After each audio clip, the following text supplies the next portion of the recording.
अस्सलामुअलैकुम वरहमतुल्लाहि वबरकातुहू। उम्मीद करती हूँ आप सब खैरियत से होंगे। आप देख रहे हैं आपका अपना चैनल रूहानी वजीफ़े एंड हेल्थ। नाजरीन, आज मैं बच्चों के लिए वजीफ़ा लेकर हाजिर हुई हूँ।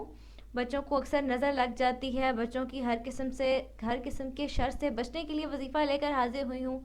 अक्सर जब बच्चों को नज़र लग जाती है तो वो चिड़चिड़े हो जाते हैं, बात नहीं सुनते, ज़िद्दी हो जाते हैं। तो आज मैं बच्चों के लिए वजीफ़ा लेकर हाजिर हुई हूँ। इससे पहले कि मैं वीडियो की तरफ बढ़ूँ, मैं आप लोगों से दरख्वास्त करती हूँ कि सदका जारिया समझकर मुसलमानों को फ़ायदा पहुँचाने की नीयत से इस वीडियो को शेयर कर दें।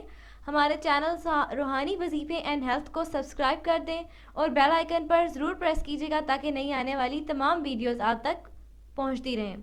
तो नाजरीन, वजीफ़े को करने का तरीका ये है। नाजरीन, आप कोई भी वजीफ़ा करते हैं तो आपको नमाज की पाबंदी साथ ज़रूर करनी चाहिए। वजीफ़े को करने का तरीका ये है कि आपने बावुज़ू होकर आपने हर बार बिस्मिल्लाहिर्रहमानिर्रहीम के साथ 3 बार सूरत फातिहा, सूरत इखलास, सूरत फलक, सूरत नास, आपने इनके साथ हर बार बिस्मिल्लाहिर्रहमानिर्रहीम पढ़ना है। और ये अमल आपने 3 बार करना है। यानी आप जैसे सूरत फातिहा पढ़ रहे हैं तो उससे पहले आपने बिस्मिल्लाहिर्रहमानिर्रहीम पढ़ना है, वो पढ़ चुकेंगे। फिर बिस्मिल्लाहिर्रहमानिर्रहीम के बाद आपने सूरत इखलास पढ़नी है। फिर बिस्मिल्लाहिर्रहमानिर्रहीम के बाद आपने सूरत फलक पढ़नी है। फिर बिस्मिल्लाहिर्रहमानिर्रहीम के बाद आपने सूरत नास पढ़नी है। इस तरह से ये अमल आपने 3 बार करना है। उसके अलावा आपने अमल के अव्वल व आखिर आपने दुरूद शरीफ पढ़ना है 3 बार।